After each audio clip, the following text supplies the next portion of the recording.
갈라디아서 1장 6절에서 7절 말씀을 근거로 다른 복음은 없습니다 라는 제목으로 하나님 말씀 증거하겠습니다. 복음의 능력, 갈라디아서 강의 두 번째 시간입니다. 갈라디아서 말씀을 통해서 우리가 복음의 능력에 대한 말씀을 듣고 있습니다. 하나님의 복음에는 참 놀라운 능력이 있습니다.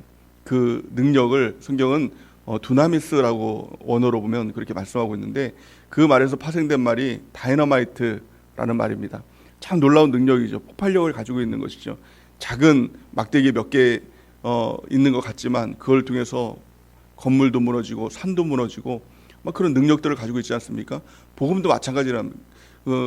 겉으로 보기에는 좀 아무것도 아닌 말 한마디, 글자 몇 개, 이게 복음처럼 보이지만 그것이 우리의 삶 가운데 적용이 될 때 놀라운, 산도 무너뜨리고 건물도 무너뜨리는 다이너마이트와 같은 참 놀라운 능력을 가지고 있다라는 것입니다.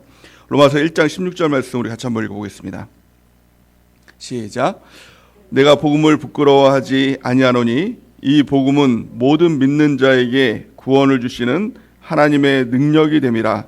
먼저는 유대인에게요 그리고 헬라인에게로다. 아멘. 이 복음은 모든 믿는 자에게 구원을 주시는 하나님의 능력이 됨이라. 이 능력이 바로 두나미스, 이 폭발력 있는 다이너마이트 같은 능력이 된다라는 것입니다. 그렇다면 복음이 무엇입니까? 복음은 어려운 것이 아닙니다. 복음 학문 이런 것이 아니라 너무 간단합니다. 복음은 바로 예수님이 복음이에요. 그러니까 예수님의 능력이 있다는 것입니다. 또 다르게 말하면 복음이 무엇이냐? 구원이 복음이라는 것입니다. 예수님이 구원하신다. 이게 바로 복음이라는 것입니다. 또한 예수님이라고 할 때 어떤 형상이 아니라고 했죠. 이 말씀이 바로 예수님이다. 이 말씀이 복음이고 말씀이 능력이라는 것입니다. 우리가 지금 강단을 통해서 듣고 있는 말씀, 또 큐티하는 말씀, 이 말씀이 능력이라는 거예요. 그 능력이 무엇입니까? 삶을 변화시키는 능력이죠. 사람을 변화시키는 능력이죠. 사람은 절대 어떤 것으로 변화될 수 있는 존재가 아니라는 겁니다. 그런데요, 말씀을 통해서, 복음을 통해서만이 우리가 변화되는 능력이에요. 다른 사람을 변화시킬 수 있는 능력, 우리 가족을 변화시키고 자녀를 변화시키고 주변 사람들을 변화시킬 수 있는 이 능력, 이것이 바로 복음이라는 것입니다. 사람이 변화되면 삶은 자연히 변화되는 것입니다. 삶이 변화되면 주변이 변화되죠. 환경이 변화되죠. 문제가 변화되죠. 이게 바로 복음의 능력인 것입니다. 그런데 문제는 무엇입니까? 우리가 복음을 들음에도 불구하고, 또 교회마다 복음이 선포됨에도 불구하고, 성경을 읽음에도 불구하고 복음의 능력이 나타나지 않는 이런 일들이 생기더라는 것입니다. 복음이 너무 무기력화되어 있습니다. 말씀을 듣고 말씀을 읽어도 성도들이 너무 힘이 없습니다. 무기력화됩니다. 그래서 삶에 문제가 있으면 금방 무너지죠. 코로나 하나, 어떻게 보면 좀 별거 아닌 거, 저는 코로나 걸린 사람도 보지도 못했습니다. 우리 주변에도 이 파주에도 몇 명 있다고 하는데 사돈의 친척 주변 사람들 중에서 코로나 걸린 사람 한 명도 못 봤어요. 그냥 TV로만 누가 걸렸다 문자로 이렇게 오는 거, 그것만 봤어요. 근데 그것 하나로도 보이지 않는 것 같은 그런 문제 가운데서도 확 무너지는 것이 바로 사람이죠. 복음이 이처럼 막 힘이 없는 것입니다. 왜 그럴까요? 왜 복음이 능력이라고 하는데, 성경은 복음이 분명히 능력이라고 하는데 우리의 삶 가운데는 말씀을 들어도 또 예수님이 계신다고 해도 이 복음이 능력이 되지 않냐는 거예요. 왜 두나미스, 이 다이너마이트 같은 폭발력이 나타나지 않냐는 겁니다. 이 갈라디아서를 통해서 사도 바울은 이것에 대해서 강력하게 경고의 말씀을 하고 있는 것입니다. 오늘 이 말씀을 통해서 갈라디아서 1장 6절에서 10절 말씀, 아주 짧은 말씀이죠. 5절 말씀이에요. 근데 이 말씀에 반복적으로 나오고 있는 것이 뭐냐면 저주를 받을지어다, 이런 말씀이 나와요. 2번씩이나 저주를 받아라, 저주를 받을지어다, 이런 말이 나오거든요. 이 갈라디아 교회는 그렇게 큰 문제를 가지고 있는 교회는 아니었습니다. 큰 문제를 가지고 있는 교회는 이 고린도 교회가 굉장히 큰 문제를 가지고 있었죠. 우상 숭배에다가 성적으로 타락한 것뿐만이 아니라 아버지의 아내, 그러니까 새엄마죠. 새엄마와 성적으로 문란한 행위를 하기도 하고, 또 우상의 신전에 가서 또 거기서 또 제사를 드리기도 하고, 또 교회 안에서는 파가 나눠져 가지고 이 판이 저 판이, 바울판이 예수판이 아볼로판이 막 싸움이 분쟁이 일어나고, 미워하고 시기하고 다툼이 일어나고, 그러니까 문제는 다 가지고 있었던 교회가 바로 이 고린도 교회였어요. 그런데 바울은 고린도 교회를 향해서 고린도 전후서를 통해서 한 번도 너희가 저주를 받아라 이렇게 얘기를 하지 않았어요. 오히려 예수님의 시각으로 그들을 바라보면서 너희는 정말 하나님의 성도다. 너희는 좀 귀한 자녀다. 이렇게 얘기를 했죠. 근데 갈라디아서 이 말씀을 통해서 이 짧은 구절 5절의 말씀을 통해서 저주를 받을 자다 이렇게 얘기를 하고 있는 거예요.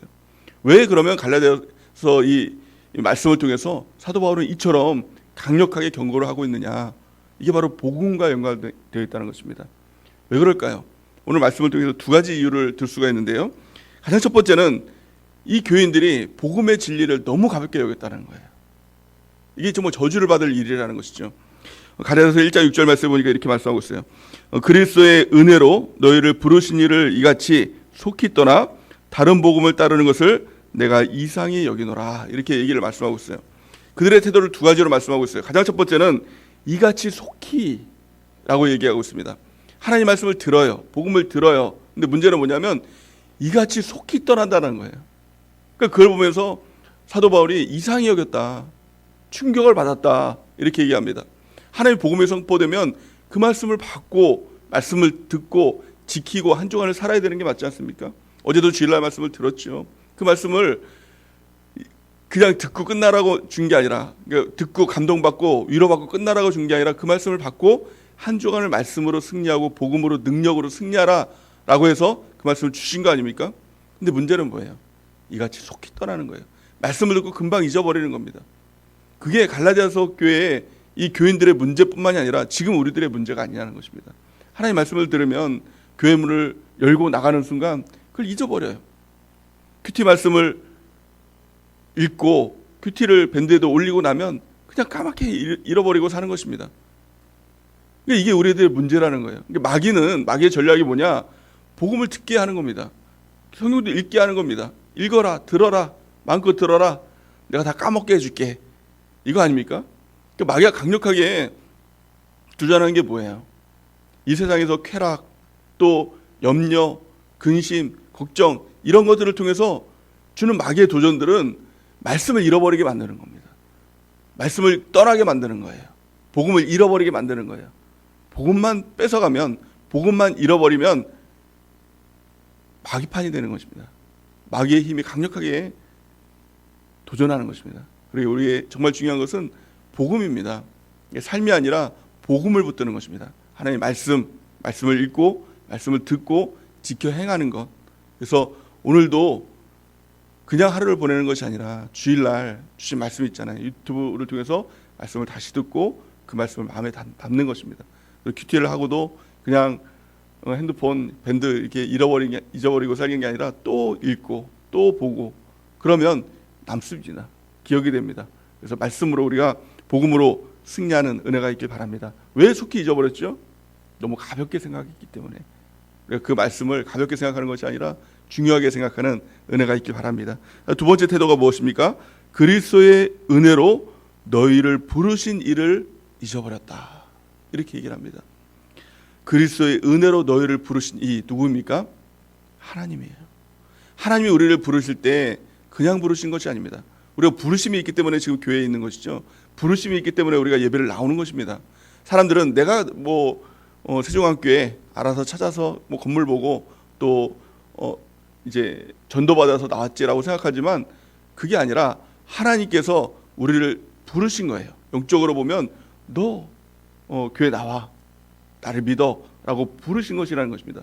오늘 예배도 마찬가지죠. 내가 새벽에 일어나서 내일 새벽 예배 나와야지 그리고 내가 나온 거지 라고 생각하지만 사실 영적으로 보면 우리 주님께서 부르시지 않으면 한 사람도 주님께로 올 사람이 없다라고 성경은 말씀하고 있죠.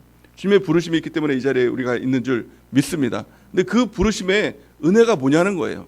하나님께서 그냥 너도 나와 이게 아니라 부르실 때 그 은혜가 그리스도의 은혜로 너희를 부르셨다 라는 것을 우리가 기억해야 된다는 거예요. 그리스도의 은혜가 무엇이죠? 그리스도의 은혜라는 것은 십자가의 은혜이고 희생의 은혜예요. 그 피를 흘려서 목숨을 주신 그 은혜예요. 그 은혜를 통해서 우리를 구원해 주시고 그 은혜를 통해서 우리를 교회로 불러주시고 그 은혜를 통해서 우리를 예배 가운데 불러주셨다는 거예요. 사도 바울은 충격을 받은 게 뭐냐? 왜 너희가 저주를 받을지어다 이렇게 얘기를 했느냐? 그 은혜를 잃어버렸다는 거예요. 예수님의 은혜는 그냥 은혜가 아닙니다. 가벼운 은혜가 아니라 목숨을 주신 은혜예요. 피를 주시는 은혜예요. 하나님이 인간의 몸으로 태어나서 십자가에 달려 돌아가심을 통해서 모든 것을 다 주시는 은혜예요. 그 은혜를 통하여서 우리 가운데 복음을 주시고 우리를 구원해 주시고 우리 가운데 예배 가운데 오게 하셨다는 겁니다. 근데 갈라디아 교인들은 이 은혜를 잃어버렸다는 거예요. 오늘 저와 여러분들은 어떻습니까? 우리의 모습들은 어떻습니까? 이 주님의 은혜를 기억하고 있습니까? 이 주님의 은혜를 소중하게 여기고 있습니까? 갈라디아 교인들이 왜 그 은혜를 잃어버렸습니까? 복음을 너무 가볍게 여겼다는 거예요. 오늘 말씀을 통해서 내가 그 복음을 너무 가볍게 여겼다면, 그 은혜를 너무 가볍게 여겼다면, 또 말씀을 듣고도 그 말씀을 너무 가볍게 여기고 버렸다면, 잊어버렸다면 다시 회개하고 돌이켜서 복음을 중요하게 여기고 복음을 마음에 담고 지켜 행하는 그런 삶으로 변화되는 은혜가 우리가 넘치기를 바랍니다. 우리 절대 잊지 말아야 될 것은 예수 그리스도의 은혜, 그리스도의 은혜인 것입니다. 그 은혜는 값싼 은혜가 아닙니다. 우리가 그 은혜를 통하여서 구원을 받았죠. 근데 그 은혜는 무엇입니까? 값 없이 받은 은혜예요. 공짜로 받은 은혜예요. 값 없이 받았다고 해서 값싼 은혜는 아니라는 겁니다. 그 은혜는요, 예수님의 피값이고 예수님의 목숨값인 것입니다. 우리가 그 은혜를 붙들고 십자가의 은혜를 우리 가운데 다시 묵상하며 그 은혜를 버리지 않는, 그 은혜를 가볍게 여기지 않는 우리 모두가 되길 바랍니다. 그래서 그 은혜를 통하여서 나아가는 것, 그것이 복음의 은혜인 줄 믿습니다. 마태복음 13장에 보면 예수님께서 비유로 그 말씀을 하시죠. 그 복음이 얼마나 중요한 건가. 그 소작인의 비유를 통해서 말씀을 하십니다. 한 소작인이 자기 땅이 아닌 사람인데 이 밭을 이제 일구고 있었습니다. 근데 그 사람이 이 밭을 일구다가 바닥에 뭐가 걸렸어요. 그래서 그걸 끄집어내 보니까 보화가 있는 것입니다. 보물상자가 있는 거예요. 어마어마한 그 가격의 보물상자가 있는 것입니다. 근데 그걸 보는 순간 이 사람이 어떻게 했습니까? 그걸 가져가면 이 절도지 않습니까? 그러니까 그걸 묻어놓고 그리고 주인에게 가서 내가 이 땅을 사겠습니다. 전 재산을 다 들여서 이 땅을 사겠습니다. 왜 그렇습니까? 그 안에 보화가 있으니까. 근데 그 보화가 우리가 생각하기에 그 땅 주인이겠지라고 생각하지만 그게 아니라 그 보화를 숨겨놓은 사람이 있어요. 그러니까 이 당시 때는 전쟁이 막 일어나고 하니까 전쟁이 이제 그 피난 가느라고 거기다 이제 보화를 숨겨놓은 사람이죠. 근데 그 사람이 이제 전쟁에 가서 죽은 겁니다. 임자가 없는 거예요. 그러니까 땅 주인이 이 보화 주인인 것입니다. 그러니까 이 소작인이 그걸 알고 모든 전 재산을 다 팔아서 그 땅을 사게 되죠. 이게 바로 복음이라는 거예요. 이게 바로 예수님 복음의 은혜를 얼마만큼 생각하고 있느냐. 이 복음의 가치는 이 보화와 같다는 것입니다. 땅은 아무것도 아닌 것 같지만 우리가 이 보화를 발견했다면, 이 복음이 이 보화같이 여긴다면, 예수님이 이 보화같이 여긴다면 너희는 어떻게 하겠느냐. 예수님이 이렇게 물어보시거든요. 너희는 어떻게 할 거냐. 우리 보통 어떻게 하겠습니까? 우리도 마찬가지겠죠. 전 재산 다 팔아서 그거 땅 사지 않겠습니까? 근데 복음이 그 보화와 같다면 우리는 그 복음에 얼마나 투자를 하고 있냐는 거예요. 그 복음을 정말 그 보화와 같이 여기고 있느냐 하고 예수님은 우리한테 묻고 있는 것입니다. 예수님, 그 보화, 그것은 무엇과도 바꿀 수 없는 가치인 줄 믿습니다. 그것을 우리가 아는 것, 그것을 깨닫는 것, 여기서부터 복음이 시작되는 것입니다. 이것을 깨닫는 순간 복음의 능력이 나타납니다. 하나님의 말씀을 듣고 말씀을 읽을 때, 또 예수님이 내 안에 계심을 알 때 그 복음이 능력되는 삶을 살아가게 되는 것입니다. 그 은혜가 우리 가운데 넘치기를 바랍니다. 두 번째는 사도 바울이 저주를 받으리라 라고 경고한 말씀을 보면 6절 하반절 말씀과 또 7절에 보면 다른 복음을 따르는 것을 내가 이상하게 여기노라, 다른 복음은 없느니라, 이렇게 말씀하고 있거든요. 다른 복음에 대해서 얘기를 하고 있는 거예요. 하나님의 복음이 선포되면 그 복음은 그 하나밖에 없는 거예요. 그 복음이 뭐라고 했습니까? 예수님의 복음이라고 했죠. 구원이 복음이고 예수님 말씀이 복음이라고 했습니다. 그런데 자꾸 다른 복음이 들어오기 시작한다는 거예요. 말씀을 들어도 그 말씀 그 자체가 아니라, 예수님을 믿어도 예수님 자체가 아니라 다른 걸 자꾸 믿으려고 해요. 예수님을 통해서 또 다른 행복, 예수님을 통해서 또 다른 만족, 예수님을 통해서 어떤 문제 해결. 그러니까 복음이 예수님이 아니라 문제 해결이 복음이 된 겁니다. 그래서 전도할 때 여러분들은 어떻게 전도를 하세요? 예수님 믿으면 문제 해결돼요 라고 하면 예수님의 방점이 있는 것이 아니라, 구원의 방점이 있는 게 아니라 문제 해결의 방점이 있는 거예요. 그래서 이렇게 전도를 하다 보면 종종 이런 사람들을 보게 돼요. 나는 예수님 믿을 이유가 없어요. 모든 게 다 잘 되고 있거든요. 기도할 이유가 없어요. 교회 나갈 이유가 없어요. 나는 너무 행복하거든요. 왜 그렇습니까? 왜 그런 얘기를 합니까? 그것은 예수님을 믿지 않는 사람들의 문제가 아니라 예수님을 믿는 사람들에게 문제가 있는 거예요. 왜냐하면 예수님 믿으면 문제가 해결됩니다. 이렇게 얘기를 해요.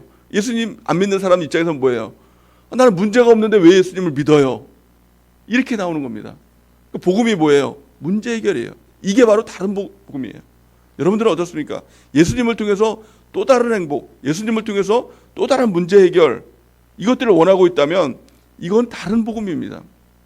복음은 오직 예수님밖에 없는 거예요. 물론 예수님을 믿으면 행복해지죠. 예수님을 믿으면 복도 받죠. 예수님을 믿으면 문제도 해결됩니다. 병도 치유됩니다. 근데 그리 아니할지라도 예수님 한 분만으로 우리가 만족하는 거, 이게 복음이에요. 여러분들은 어떻습니까? 다른 복음을 믿지 않습니까? 또 다른 무엇인가를 원하고 있지 않습니까? 예수님이 계심에도 불구하고 또 다른 무엇인가를 원하고, 또 다른 행복을 원하고, 또 다른 미래를 원한다면 다른 복음에 빠져 있다는 것입니다. 왜 다른 복음이 우리 안에 들어왔을까요? 그 이유는 세상과 복음이 짬뽕이 돼서 그렇습니다. 복음은 세상과 분리된 것입니다. 하나님의 복음인 것입니다. 근데 세상 것이 들어왔어요. 그래서 복음과 세상이 짬뽕되다 보니 복음을 통해서, 예수님을 통해서 세상의 내 만족, 정욕을 채우려고 하는 것입니다. 근데 성경은 단호하게 그것들에 대해서 경계하고 있는 것입니다. 뭐라고 말씀하고 있습니까? 요한 1서 2장 15절에서 16절 말씀을 같이 한번 읽어보겠습니다. 시작. 이 세상이나 세상에 있는 것들을 사랑하지 말라. 누구든지 세상을 사랑하면 아버지의 사랑이 그 안에 있지 아니하니, 이는 세상에 있는 모든 것이 육신의 정욕과 안목의 정욕과 이생의 자랑이니 다 아버지께로부터 온 것이 아니요 세상으로부터 온 것이니라. 아멘. 세상이나 세상의 것들을 사랑하게 되면 다른 복음이 우리가 안에 오게 된다는 것입니다. 사도 바울은 다른 복음을 증거하면 저주를 받을지어다, 이렇게 말씀하고 있는 것입니다. 방법은 뭐예요? 오직 예수님 한 분 붙드는 것입니다. 또한 다른 복음이 뭘까요? 그것은 우리가 복음을 들을 때, 예수님을 믿을 때 사람을 위할 것인가, 하나님을 위할 것인가, 이 두 가지 중에 하나인 것입니다. 복음을 통해서 하나님을 위한 삶을 살아가는 것, 이것이 진짜 복음입니다. 다른 복음이 뭐죠? 복음을 통해서 사람이 잘 되는 것, 사람을 위한 것, 이것이 가짜 복음이고 이게 마귀의 복음이에요. 예수님께서 십자가에 달려 돌아가신다고 할 때 이 베드로가 이렇게 얘기를 하죠. 안 됩니다, 예수님. 절대 죽을 수 없습니다. 어떻게 예수님이 죽을 수 있습니까? 이렇게 얘기를 합니다. 어떻게 보면 저 인간적인 모습으로 보면 참 사랑이 넘치죠. 눈물 나죠. 예수님을 위하는 것 같잖아요. 제자로서, 또 영적인 자녀로서 아버지가 죽는다고 하는데 누가 빨리 가서 죽으세요. 빨리 십자가에 죽으셔서 내 죄 다 사해 주세요. 이렇게 할 자녀가 있겠습니까? 제자가 있겠습니까? 어떻게 보면 굉장히 인간적이고 굉장히 사랑이 넘치는 것 같잖아요. 근데 예수님께서 한마디로 얘기하세요. 뭐라고 얘기할까요? 그래, 고맙다. 내 생각해줘서 고맙다. 이렇게 얘기를 이게 맞는 것 같은데 이렇게 얘기하지 않죠? 사탄아 물러가라. 이렇게 말씀하시거든요. 그 말씀을 한번 같이 한번 읽어보겠습니다. 마태복음 16장 23절에서 24절 시작. 예수께서 돌이키시며 베드로에게 이르시되 사탄아 내 뒤로 물러가라. 너는 나를 넘어지게 하는 자로다. 내가 하나님의 일을 생각하지 아니하고 도리어 사람의 일을 생각하는도다 하시고, 이에 예수께서 제자들에게 이르시되 누구든지 나를 따라오려거든 자기를 부인하고 자기 십자가를 지고 나를 따를 것이니라. 아멘. 베드로를 보면서 뭐라고 얘기하고 있습니까? 너는 사람의 일을 생각하고 하나님의 일을 생각하지 않는다라는 거예요. 우리가 교회 안에 있으면서 예수님을 믿으면서도 복음을 들으면서도 사람의 일만 자꾸 생각하고 있다면 이건 다른 복음이 되고 이게 바로 사탄이 되는 것입니다. 우리가 하나님의 일을 생각하는 은혜가 있길 바랍니다. 말씀을 통해서 그러기 위해서 가장 중요한 것, 그것은 나를 위한 삶이 아니라 하나님을 위한 삶을 사는 것입니다. 그 방법에 대해서 사도 바울은 한 구절로 말씀을 하고 있는데요. 갈라디아서 1장 10절 오늘 본 말씀을 같이 한번 읽어보겠습니다. 시작. 이제 내가 사람들에게 좋게 하랴 하나님께 좋게 하랴 사람들에게 기쁨을 구하랴 내가 지금까지 사람들의 기쁨을 구하였다면 그리스도의 종이 아니니라. 아멘. 내가 사람에게 좋게 하랴 하나님께 좋게 하랴 이 둘 중에 하나 선택해야 된다는 것입니다. 우리가 하나님을 좋게 하고 하나님의 기쁨이 되고 하나님으로부터 기쁨을 받는 주의 종이 되는 은혜가 넘치기를 바랍니다. 하나님 바라보며 사는 것입니다. 나를 위한 삶이 아니라 나의 행복을 위한 나의 기쁨을 위한 삶이 아니라 하나님이 어떻게 하면 기뻐하실까 이것들을 생각하는 삶을 사는 것입니다. 그리고 이제는 나의 일이 아니라 사람의 일이 아니라 하나님의 일을 생각하며 사는 것입니다. 그럴 때 복음이 복음되는 역사가 나타나게 되는 것입니다. 진짜 복음이 됩니다. 진짜 복음이 되면 복음의 능력이 나타나요. 내가 변화되는 능력이 나타납니다. 내 주변에 있는 사람들이 변화되는 능력이 나타나게 되는 것입니다. 두나미스, 다이너마이트, 이 폭발력 있는 복음의 역사가 우리한테 나타나는 은혜가 넘치길 바랍니다. 우리를 점검하기 바랍니다. 우리는 정말 복음에 대해서 가볍게 여기고 있지 않는가? 복음을 듣고 금방 잊어버리는 그 모습들이 있지 않은가? 우리가 점검하기 바랍니다. 그리스도의 은혜를 가볍게 여기고 있지 않은가? 십자가의 은혜, 희생의 은혜, 하나님께서 죽으신 십자가의 그 은혜를 우리는 얼마만큼 중요하게 여기고 있는가? 점검하는 은혜가 우리 가운데 있기를 바랍니다. 또 우리가 다른 복음을 믿고 있지는 않은가? 예수님 믿으면서 또 다른 무엇인가를 꿈꾸고 있지는 않은가? 우리가 오직 예수님 한 분만으로 만족합니다. 이 고백으로 예수님 한 분만으로 충분합니다. 이 고백으로 복음의 능력으로 승리하는 삶을 살아가는 우리 모두가 되기를 예수님의 이름으로 간절히 축원합니다.